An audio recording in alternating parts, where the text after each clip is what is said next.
Is Kim Mulkey the worst thing that has ever happened to women's college basketball? Or is she the best thing that's happened to women's college basketball? Let's talk about it. Turn that volume up. You know you want it. It's time for Women's Basketball TV with former NCAA champion, WNBA champion, business mogul, and national TV personality. Let's get it.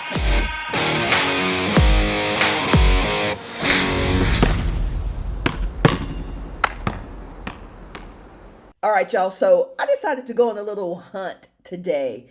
See what the world is talking about online. When I type in the words Kim Mulkey,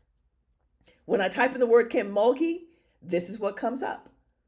South Carolina tops LSU in SEC title game marred by scuffle. In USA Today, Kim Mulkey sets a bad example with remark on LSU South Carolina fight. Never underestimate Kim Mulkey's ability to make a situation worse. The ugliness that marred the end of the SEC tournament title game Sunday is just one additional example of how Kim Mulkey, for some, continues to put her foot in her mouth. Let's talk about this seriously. Is Kim Mulkey what's right or what's wrong about college women's basketball? If Kim Mulkey didn't say some of the things that she says off the cuff, off the dome, whatever, would basketball be getting as much attention? Would women's basketball be getting as much attention as it does? Hey, this is not for me to answer. This is for the community to answer. Because something that's bad that brings attention to it can't be all bad. Or is that flawed? Is that a flawed philosophy? Is that flawed thinking? I mean, if everybody was virtuous, if everybody said the right thing, if everybody did exactly what everybody else thought they should do in the name of what's good for the sport, would we have as much attention on our sport? That's the first question for the good community out there. The headline says Kim Mulkey sets a bad example with remark. But do we not think that some people were also thinking that Cardoso might not have messed with somebody who was more her size? Do we think nobody was thinking that? Hey, for me, it's not whether it's right or wrong or good or bad. It's like, are we being a little hypocritical? Come on, y'all. Are we being a little hypocritical by not acknowledging that sometimes the people that say the things that the headlines say are dumb and stupid things to say, that some of us are thinking the same thing or something very close to it? So are we being hypocrites when we say, oh, Kim Mulkey should be fired, we should get her out of here, she's what's wrong with women's basketball? Are we being hypocrites? Or are we just being passionate fans? Next headline on Kim Mulkey: don't push somebody that little. Now, some people thought Kim Mulkey was saying that, Flau'jae was little. Some people took issue with her saying Flau'jae was little. Some people took issue with her igniting more violence. Some people thought that's what the comment meant. Then there is yet another camp that said, we know what Kim Mulkey meant. She meant, I see you didn't mess with somebody who was your size. What did y'all think Kim Mulkey meant when she said, don't push somebody that little? Go get Angel Reese. Do y'all really think she was trying to ignite and incite some violence against Angel Reese? Or was she really saying, Cardoso, at 6, whatever she is, you don't have a fight with somebody who's half your weight, half your height? Again, I'm not judge and jury. I'm just calling us to task on some of the things that we say in these internet streets. Next one, Kim Mulkey slams reaction to LSU South Carolina fracas as a little bit sexist. Oh, this is a good one. Oh yeah, this is a good one. Let me just say this. I did my thesis in graduate school on the depiction of Black female athletes in national sports television telecasts. Essentially what I looked at was the flavor and the nature of the words used to describe black women athletes versus their white counterparts by announcers who call the games. Y'all want to see that, don't you? You want to see what we found out? That's another video.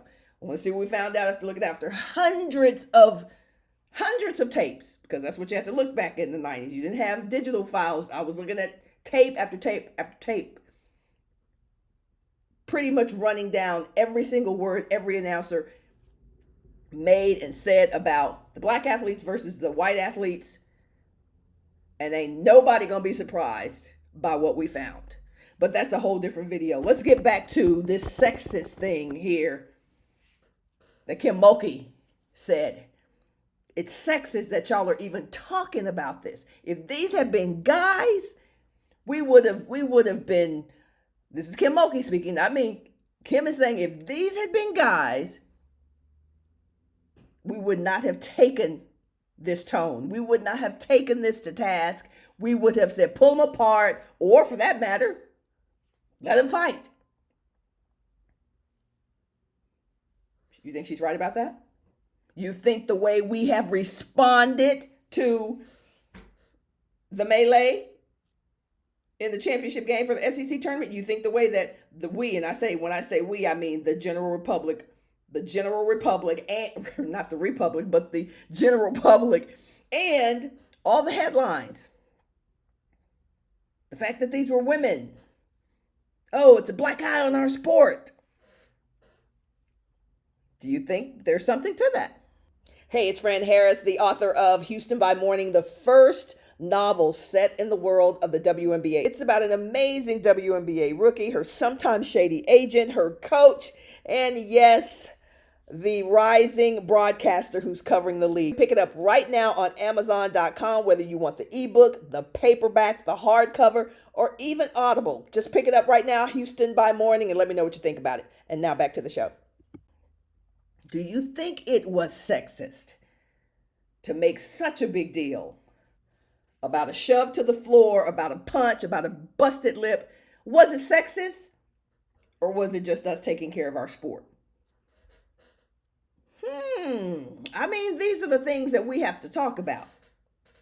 At least on my show. These are the things we need to talk about, and these are the things we need to examine within ourselves and within our community, within the women's basketball fandom community. Was it sexist?